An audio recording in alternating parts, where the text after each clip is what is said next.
Thailand நாட்டிலிருந்து விமானத்தில் சென்னைக்கு கடத்தி கொண்டுவரப்பட்ட 14 கோடி ரூபாய் மதிப்புடைய உயரக கஞ்சா போதைப் பொருள் சுங்கத்துறையினரால் பறிமுதல் செய்யப்பட்டது.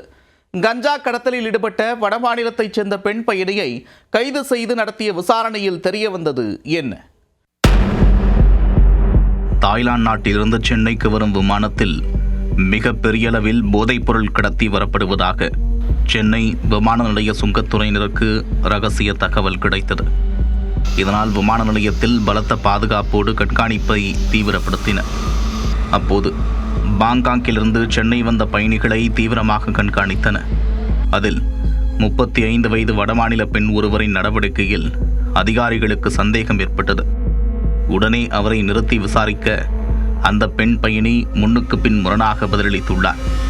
அதனையடுத்து சுங்கத்துறை அதிகாரிகள் அந்த பெண் பயணியை வெளியில் அனுப்பாமல் அலுவலகத்திற்கு அழைத்து சென்றனர். சோதனையில் அவருடைய உடைமைகளுக்குள் பதப்படுத்தப்பட்ட தாய்லாந்து நாட்டின் உணவுப் பொருட்களின் பாக்கெட்டுகள் இருந்தன.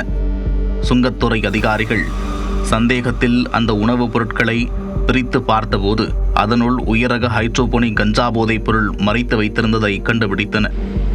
மொத்தம் 14.5 கிலோ போதைப் பொருள் இருந்தது. அதன் சர்வதேச மதிப்பு 14.5 கோடி ரூபாயாக இருக்கும். பிடிபட்ட பெண் சர்வதேச போதைப் பொருள் கடத்தல் கும்பலில் கடத்தல் குருவியாக செயல்பட்டதாகவும் இவர் ஏற்கனவே இதைப்போல போதைப் பொருட்களை கடத்தி கொண்டு வந்து சுங்கத்துறையிடம் பிடிபடாமல் வெற்றிகரமாக வெளியில் எடுத்து சென்றதும் தெரிய வந்தது.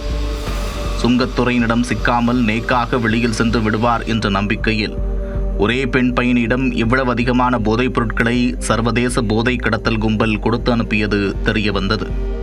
இதனையடுத்து இந்த போதைப் பொருட்களை வடமாநில பெண் பயணி சென்னையில் யாரிடம் கொடுக்க வந்தார், எவ்வளவு லட்சம் ரூபாய் கமிஷன் வாங்கினார் உள்ளிட்ட கோணங்களில் விசாரணை தொடர்கிறது.